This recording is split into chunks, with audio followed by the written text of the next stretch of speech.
নমস্কার। আবার ফিরে এলাম এনকে ডিজিটালে সাপ্তাহিক অনুষ্ঠান সরাসরি সুমনকে নিয়ে। এই অনুষ্ঠানের জন্য প্রথমে কৃতজ্ঞতা জানিয়ে রাখি এনকে ডিজিটালের কর্ণধার সম্পাদক প্রবীর বিশ্বাসকে এবং তার পুত্র, যিনি এই চ্যানেলের টেকনিক্যাল বিষয়টি দেখেন, সেই অভিনবকেও। ঠিক আছে, তো আমরা আজকে কি বিষয় নিয়ে কথা বলছি? আমরা আজকে কথা বলছি সোনালী প্রত্যাবর্তন। নামটা অনেকের কাছেই অপরিচিত লাগতে পারে, কারণ আমাদের দেশের মেইন স্ট্রিম মিডিয়া, আমাদের দেশের তথাকথিত প্রচারের আলোকে থাকা তারকারা সোনালী বা সোনালী খাতুন নিয়ে খুব একটা কিছু বলছেন না। সোনালী খাতুন হচ্ছেন বীরভূমের সেই মহিলা, তিনি অন্তঃসত্ত্বা ছিলেন, যাকে দিল্লি পুলিশ গ্রেফতার করে বাংলাদেশি সন্দেহে এবং তারপর তাকে আসামের সীমান্ত দিয়ে বাংলাদেশে পাঠিয়ে দেওয়া হয়। একজন অন্তঃসত্ত্বা মহিলার সঙ্গে কোনো রাষ্ট্র এরকম কাজ করতে পারে কিনা, সেই নৈতিকতা তোলার জায়গাটা বা সেটা হয়তো আজকের ভারতবর্ষে খুব আর প্রাসঙ্গিক না। আমরা যে ভারতবর্ষে বাস করি, সেখানে মানুষকে হত্যা করা, মানুষের বিরুদ্ধে মিথ্যা কথা বলা, এগুলার খুব বিষয় নয়। কিন্তু তা সত্ত্বেও এই সমস্ত কিছুকে যদি আমরা বিসর্জন দিই, তাহলেও সোনালী খাতুন কেন কেন স্বাধীন ভারতবর্ষের ইতিহাসে একটি অন্যতম স্মরণীয় নাম হয়ে থাকবে বলে আমি মনে করি। দেখুন, সোনালী খাতুনকে বাংলাদেশে পাঠিয়ে দেওয়া হয়েছিল। বাংলাদেশে তাকে বাংলাদেশের আদালত তাকে জামিন দিয়েছে। তার আগে ভারতবর্ষের হাইকোর্ট, সুপ্রিম কোর্ট বলেছে যে সোনালী খাতুনকে পুশব্যাক করা অন্যায়। সোনালী খাতুন বাঙালি, ভারতীয় নাগরিক। তাহলে বুঝে দেখুন যে একটা কত বড় অন্যায় বা কত বড় বিষয়কে বিজেপি সরকার আমাদের ঘাড়ে চাপিয়ে দিচ্ছিল। কেন অন্যায় বললাম? দেখুন, পৃথিবীর যে কোনো মানে আইনের বই অনুযায়ী, মানে আমরা যেখান থেকে আইন শিখেছিলাম, জাস্টিনিয়ান যে কথা বলেছিলেন, সেখানে একজন নিরপরাধকেও শাস্তি দেওয়াটা সবচেয়ে বড় অপরাধ। 100 অপরাধী ছাড় পেয়ে যেতে পারে, কিন্তু একজনও নিরপরাধকে শাস্তি দেওয়াটা ঠিক নয়। আজকের ভারতবর্ষে অবশ্য এই ধরনের বিচারের বেসিক প্রিন্সিপাল বা জাস্টিসকে মানা হয় না। কিন্তু তবু আমি বলবো, সাংসদ সামিরুল ইসলাম এবং তৃণমূলের মুখ্যমন্ত্রী মমতা বন্দ্যোপাধ্যায় যে জায়গায় লড়াইটাকে নিয়ে গেছেন, সেই জায়গার পার্সপেক্টিভে কলকাতা হাইকোর্ট প্রথমে ঘোষণা করতে বাধ্য হয়েছে যে সোনালী খাতুন ভারতীয় নাগরিক, তার সমস্ত বৈধ কাগজপত্র আছে, তাকে ফেরত আনতে হবে। তারপরে সুপ্রিম কোর্টের চিফ জাস্টিসের ডিভিশন বেঞ্চ এ বিষয়ে রায় দিয়েছে। ভারত সরকার এখনো টু শব্দটি করছে না যে কবে সোনালী খাতুনকে ফেরত আনা হবে, কারণ এটা অমিত শাহ, যিনি ভারতবর্ষের নতুন আয়রন ম্যান, নতুন লৌহ মানব, যিনি নিজেকে নরেন্দ্র মোদীর দ্বিতীয় নাম্বার 2 হিসেবে প্রজেক্ট করেন, এটা তার গালে একটা থাপ্পড়। কেন বললাম যে সোনালী খাতুনের ফিরে আসাটা একটা থাপ্পড়? কেন বলছি যে সোনালী খাতুনকে নিয়ে হাইকোর্টের, সুপ্রিম কোর্টের রায় একটা থাপ্পড়? কেন বলছি বাংলাদেশের আদালতের রায় সোনালী খাতুনের বিষয় অমিত শাহ এবং বিএসএফ এর গালে একটা থাপ্পড়? কারণ অমিত শাহ এবং তার বিএসএফ কোন রকম কাগজপত্র না দেখেই এই অন্তঃসত্ত্বা মহিলাকে বাংলাদেশে পুশব্যাক করেছিল, অর্থাৎ তার গায়ে দেগে দিতে চেয়েছিল যে তিনি একজন বাংলাদেশী। দুঃখের বিষয়, আমি কৃতজ্ঞ প্রবীরদার কাছে, এনকে ডিজিটালের কাছে, যে তারা সন্ধ্যেবেলা এরকম একটা শো করছে যেটা হয়তো সকালেও দেখানো হবে ইত্যাদি। আপনি মেইন স্ট্রিম মিডিয়ার যারা সন্ধ্যাবেলা টেলিভিশনে নারীর অধিকার, নারীর ইজ্জত নিয়ে এত বড় লম্বা লম্বা বক্তৃতা দেন, লম্বা মানে সে বক্তৃতা শুনলে মনে হবে আপনার যে এরা সবাই ডন কুইকজোর, আর তার প্যানেলিস্টরা মোটামুটি রাত্রিবেলা তরোয়াল নিয়ে বেরিয়ে পড়ে মহিলাদের সম্মান রক্ষার জন্য, তারা সোনালী খাতুন সম্পর্কে একটি কথা বলছেন, একটি কথা বলেন। কলকাতার যেসব সেলিব্রিটিরা, যাদের জন্মদিন পালনের ছবিতে সোশ্যাল মিডিয়া ভরেই যায়, আমি নাম করেই বলছি, অপর্ণা সেন থেকে শুরু করে স্বস্তিকা মুখোপাধ্যায়রা সোনালী খাতুনের জন্য একটা মোমবাতি মিছিল করেননি। কেন? কারণ সোনালী খাতুন প্রান্তিক মহিলা, সোনালী খাতুন বীরভূমের মহিলা, আরো নির্দিষ্ট করে বললে সোনালী খাতুন মুসলমান। মুসলমানদেরকে এইভাবে ভারতবর্ষে ট্রিট করা যায়। এবং মনে রাখবেন, কোন নওশাদ সিদ্দিকী সোনালী খাতুনের জন্য সীমান্তে গিয়ে মিছিল করেননি। যারা মুসলমানদের অধিকারের কথা বলে পশ্চিমবঙ্গে বসে বড় বড় এবং মুসলমান ভোট কাটার জন্য বিজেপির দালালি করে, সেই কোন মুসলমান নেতা সীমান্তে যায়নি।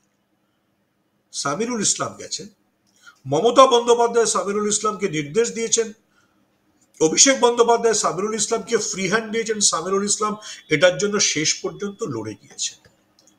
আপনি একবারও মানে যে সমস্ত বড় বড় সেলিব্রিটিরা, নাম করেই বলা যাক, যারা আরজি করের পরে বলেছিল এই দেশে আমার আর সন্তানের জন্ম দিতে ইচ্ছে করে না, তাদেরকে আপনি জিজ্ঞেস করুন একবার যে তারা একজন সন্তান সম্ভবা ভারতীয় মহিলার পাশে দাঁড়ালেন না কেন সেটা তারা প্রমাণ করে দিয়েছেন। তারা বালুরঘাটে সুকান্ত মজুমদারের পাশে দাঁড়িয়ে পুজোর উদ্বোধনে গিয়ে তারা যে আসলে বিজেপির দালাল, তারা আসলে যে ফ্যাসিবাদী শক্তির দালাল, এটা যতক্ষণ না পশ্চিমবঙ্গের মুসলমানরা চিনতে পারবেন, ততদিন মুসলমান ভোট কেটে বিজেপি পশ্চিমবঙ্গে দখলের চেষ্টা করে যাবে, ঠিক যেভাবে ওরা বিহার দখল করেছে। আপনি সোনালী খাতুনের জন্য একদিন একাডেমি অফ ফাইন আর্টসের সামনে একটা থিয়েটার গ্রুপকে একটা প্রদীপ জ্বালাতে দেখেছেন? আপনি একদিন কলকাতা শহরে কোনো কবিতার সন্ধ্যা হতে দেখেছেন সোনালী খাতুনের জন্য? কেন নয়? তার কারণ আবারও বলছি, তিনি বীরভূমের প্রান্তিক মহিলা, তাকে নিয়ে অনুষ্ঠান করলে আপনি পুলিৎজার অ্যাওয়ার্ড পাবেন না, আপনি মার্কিন দূতাবাস থেকে আপনার ডাক আসবে না, আপনি ব্রিটেনে বক্তৃতা দিতে যেতে পারবেন না। এই যে দ্বিচারিতা, এই যে বাঙালি এলিটের বিশ্বাসঘাতকতা, তার জবাব 2026-এ বীরভূম, মুর্শিদাবাদ, মালদার প্রত্যেকটা মুসলমান পরিবারের দেওয়া উচিত, যে তোমরা আমাদের কিভাবে ট্রিট করো। ভুলে যাবেন না, যখন আরজি করের আন্দোলন চলছিল, ক্যানিং এর একটি ছেলে, মুসলিম ছেলে, হরিয়ানায় গিয়ে গোরক্ষকদের হাতে পিটুনি খেয়ে মারা গেছিল। কলকাতা শহরের কোন এলিট, কোন বামপন্থী ক্যানিং এ তার গ্রামের বাড়িতে যায়নি, তার পরিবারের পাশে দাঁড়ায়নি। মমতা বন্দ্যোপাধ্যায় তার পরিবারের পাশে দাঁড়িয়েছিলেন, তার স্ত্রীকে চাকরি দিয়েছিলেন। আমি এত জোর গলায় কথাটা বলতে পারি কারণ ক্যানিং এর ওই ছেলেটির বাড়িতে আমরা গিয়েছিলাম। আমি জানি তার পরিবার কি যন্ত্রণার মধ্যে দিয়ে গেছে। দেখুন, করোনা আমাদের সমাজকে পুরো দ্বিধা বিভক্ত করে দিয়ে গেছে, কিন্তু ধনী এবং গরিবের এই রকম তফাৎ হিন্দু এলিট এবং প্রান্তিক মানুষের মধ্যে এই দূরত্ব আর কখনো ভারতবর্ষে তৈরি হয়।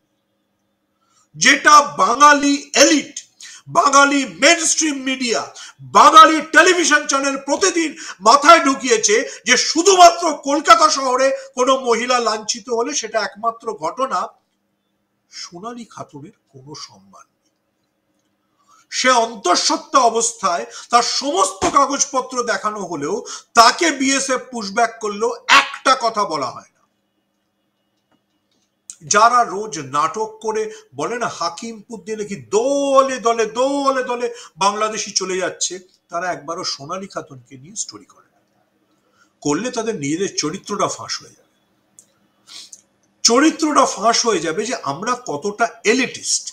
আমার নিজের পদবী ভট্টাচার্য, এই ভট্টাচার্য, চট্টোপাধ্যায়, চক্রবর্তী, এই যে তথাকথিত ব্রাহ্মণ গোষ্ঠী যারা টেলিভিশন চ্যানেলে সন্ধ্যাবেলা বসে মমতা ব্যানার্জির পিণ্ড উদ্ধার করেন এবং নিজেদের মহা বুদ্ধিমান প্রমাণ করেন, তাদের কণ্ঠে একবারও সোনালী খাতুন নিয়ে একটি শব্দ নেই।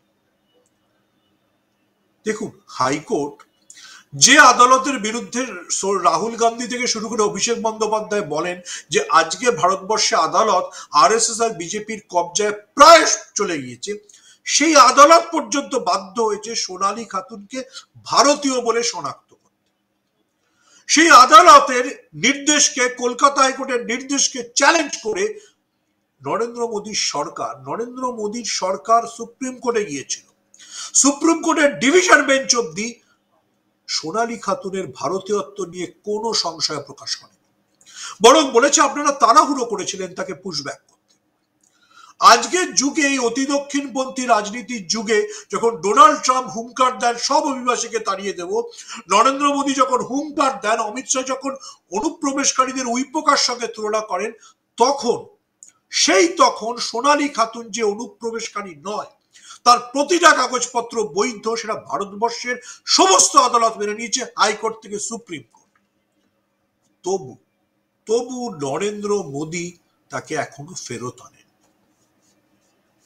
সমস্যাটা হচ্ছে, আমি বললাম না যে আমাদের চারপাশে গত 2 বা 3 দশক ধরে এমন একটা পৃথিবী তৈরি করা হয়েছে, এমন একটা সময়কে সৃষ্টি করা হয়েছে যেখানে মানবিকতা বলে আর কোনো ইস্যুই নেই। কোনো মুসলমান কেউ হলে, দলিত কেউ হলে, আপনি তাকে গুলি করে মেরে দিন, তাকে কুকুরের মতো ট্রিট করুন, নোবডি উইল বদার ইউ। আমরা ভুলে যাচ্ছি, শুধু বিলকিস বানুর ধর্ষকদের গলায় মালা পরানো হয়নি, আকলাকের হত্যাকারীদের প্রত্যেককে ছেড়ে দেওয়া হয়েছে। এবং সেই বিষয়ে কোন নওশাদ সিদ্দিকী, কোন পশ্চিমবঙ্গের মুসলমান নেতা যারা তৃণমূলের বাইরে একটা শব্দ করেননি আকলাক নিয়ে।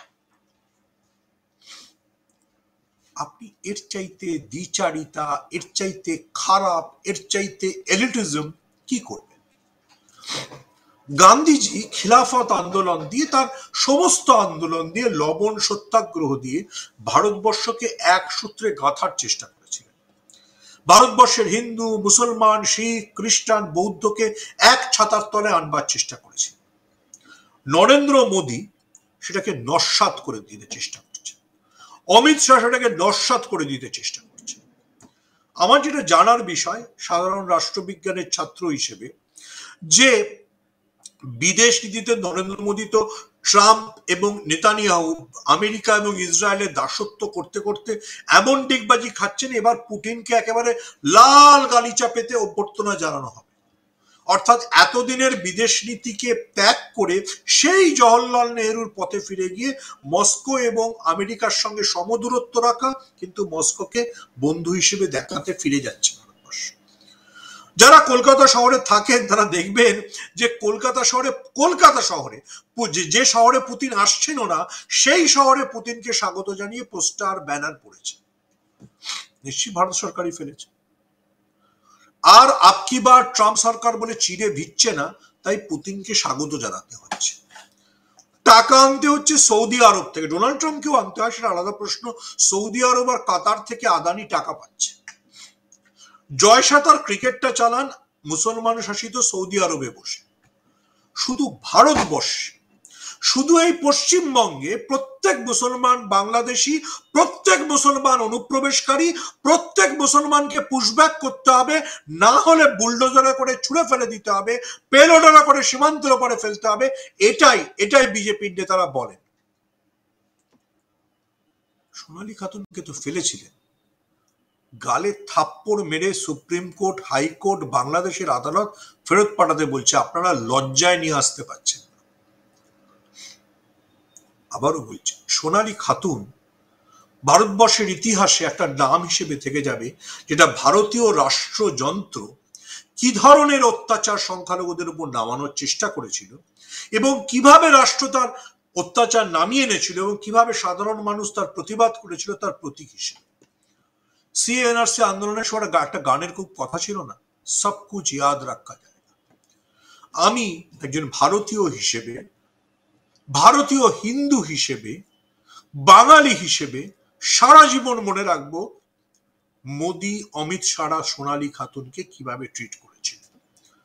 এবং আমি আশা করব 2026-এর আগে প্রত্যেক বাঙালি হিন্দু, বাঙালি মুসলমান যেন মনে রাখে সোনালী খাতুনকে কিভাবে ট্রিট করা হয়েছিল, আর সোনালী খাতুনকে কোন সামিরুল ইসলাম, কোন মমতা বন্দ্যোপাধ্যায় লড়ে ভারতবর্ষে ফেরত আনার ব্যবস্থা করছে। আপনি শুনেছেন স্বস্তিকা মুখার্জি বাংলাদেশ বর্ডারের দিকে গেছে, আপনি শুনেছেন অপর্ণা সেন তার 80 বছরের জন্মদিনে নর্তন, কুর্দন, পার্টি, কেক কাটার বাইরে সোনালী খাতুনের সম্পর্কে 10 সেকেন্ড সময় ব্যয় করেছেন। 10 সেকেন্ড। আপনি অপর্ণা সেনকে সমাজ সচেতন বলেন? পৃথিবীর অন্য কোনো দেশ হলে, আমেরিকা হলে, আমেরিকায় যেমন প্যালেস্তাইনের সপক্ষে আন্দোলনের জন্য তাবড় বুদ্ধিজীবীদের বয়কট করা হচ্ছে, অপর্ণা সেনদের সিনেমা রিলিজ করতে দেওয়া উচিত। স্বস্তিকা মুখার্জিদের সিনেমা রিলিজ করতে দেওয়া উচিত না, সমস্ত মুসলমানদের বলা উচিত এই মিঠুন চক্রবর্তী আর এদের সিনেমা রিলিজ করলে আমরা দেখব না। সৌভাগ্যের কথা, পশ্চিমবাংলার মুসলমানরা দুর্বল, ভীতু, দেশভাগের যন্ত্রণা নিয়ে তিক্ত, রোজ সারের আতঙ্কে ভুগছে, তারা এসব কিচ্ছু বলছে না। সোনালী খাতুনের বাবা শুধু রোজ বলছেন যে আমার মেয়ে কবে ফেরত আসবে। অপর্ণা সেন, স্বস্তিকা মুখার্জি, তথাকথিত এলিটরা, তথাকথিত কবিরা একটা সোনালী খাতুন নিয়ে কবিতা লিখেছেন, একটা। সামিরুল ইসলামের বাইরে কেউ একজন টুইট করে বলেন যে সোনালী খাতুনকে ফেরত আনতে হবে? এদের আপনারা মানবিক বলেন, সচেতন বলেন। কোন ভদ্রলোকের সমাজে এদেরকে পাতে দেওয়া যায় না। পাতে দেওয়া বলে না, খাবারের টেবিলে পাতে দেওয়া যায় না। বাজানি মিডিয়ার চিৎকার, সন্ধ্যাবেলার টেলিভিশনে খাপ পঞ্চায়েত, এটা দিয়ে পৃথিবীতে কোনোদিন, পৃথিবীর ইতিহাসে কোনোদিন হয়নি। ইতিহাস লেখা গিয়েছে। তাহলে তো 2024-এ বিজেপি 400 পার করে দিত, হয়নি। গদি মিডিয়ার চ্যানেলে বসে যারা চিৎকার করেন, যারা সেফোলজিস্ট, তারা উল্লসিত হতে পারেন। তারা বিহারের নির্বাচন দেখেও ভাবতে পারেন যে আমাদের সবকিছু এসে গিয়েছে, না আসেনি। পৃথিবীর ইতিহাস চিরকাল অন্য কথা বলে। পৃথিবীর ইতিহাস চিরকাল অত্যাচারিতদের পাশে দাঁড়ায়। পৃথিবীর ইতিহাস চিরকাল যে কালো মানুষদেরকে দার্শনিক হিসেবে ব্যবহার করা হতো, তাদের কথা ইতিহাস লিখেছে। যারা দাসেদের মালিক ছিল, তাদের কথা কেউ লেখেনি। তারা ঘৃণিত হন, তাদের মূর্তি উপড়ে ফেলা হয়। একদিন দেখবেন এই যে কলকাতা শহরের এলিট, কবি, সিনেমা, চলচ্চিত্রকার, শীতের সন্ধ্যায় একাডেমিতে একটু কাশ্মীরি শাল জড়িয়ে বুদ্ধিজীবী সেজে ঘুরে বেড়ানো লোকজনরা, এদেরকে কেউ ইতিহাসে মনে রাখবে না। সোনালী খাতুনের নাম মনে রাখবে। একজন অন্তঃসত্ত্বা বাঙালি মহিলা, পরের পরিচয় তিনি মুসলিম, পরের পরিচয় তিনি বীরভূমের গ্রাম থেকে এসেছিলেন, পরের পরিচয় তিনি দিল্লিতে 10 বছর কাজ করছিলেন, সব পরের পরিচয়। একজন বাঙালি অন্তঃসত্ত্বা মহিলা আদালতে লড়ে নিজের দেশে ফিরছেন। মমতা বন্দ্যোপাধ্যায়কে আমি শুধু এই কারণটার জন্য মনে রাখবো, সামিরুল ইসলামকে শুধু আমি সেই কারণটার জন্য মনে রাখবো। যারা কলকাতা শহরে আরজি করের পরে বিরাট মিছিল, বিরাট তারকা, বিরাট সবকিছু করতেন, তাদের সোনালী খাতুনের নামটাই মনে পড়ল। সোনালী খাতুনের নামে কিউআর কোডে কোনো টাকা তোলা হয়নি, সোনালী খাতুনের নামে কোনো মঞ্চ তৈরি হয়নি, সোনালী খাতুনের নামে বিশ্বাস করুন কিচ্ছু হয়নি এবং কিছু হবেও না। কিন্তু একই সঙ্গে আমি এটুকু আপনাদের দায়িত্ব নিয়ে বলতে পারি, 2026-এর নির্বাচনে যে মুসলিম নিজের, যার কাছে ইমান আছে, সেইটার প্রতিশোধ নেবে ব্যালটে, ইভিএম বক্সে। এইটার যদি আপনি প্রতিশোধ না নিতে পারেন, বাঙালিকে এই অপমানের যদি আপনি প্রতিশোধ না নিতে পারেন, তাহলে আপনি বাঙালি নন। এটা তৃণমূল, বিজেপি, কংগ্রেস, সিপিএম এর লড়াই নয়। এটা বাঙালির বিরুদ্ধে একটা বেইমান রাষ্ট্র ব্যবস্থার লড়াই, যে রাষ্ট্র ব্যবস্থাটা ভুলে গেছে যে কতজন বাঙালি স্বাধীনতার জন্য রক্ত দিয়েছে। আজ এই পর্যন্ত। সোনালী খাতুন দেশে ফিরলে নিশ্চয়ই আমরা আবার আপনাদের কাছে ফিরে আসবো। আবার আসবো হয়তো সরাসরি সুমনের কোনো এপিসোড নিয়ে। আপাতত আজ এই পর্যন্তই। অনেক কৃতজ্ঞতা এনকে ডিজিটালকে। দেখতে থাকুন এনকে ডিজিটাল। আবার আমরা ফিরে আসবো সরাসরি সুমনের আরেকটি পর্ব।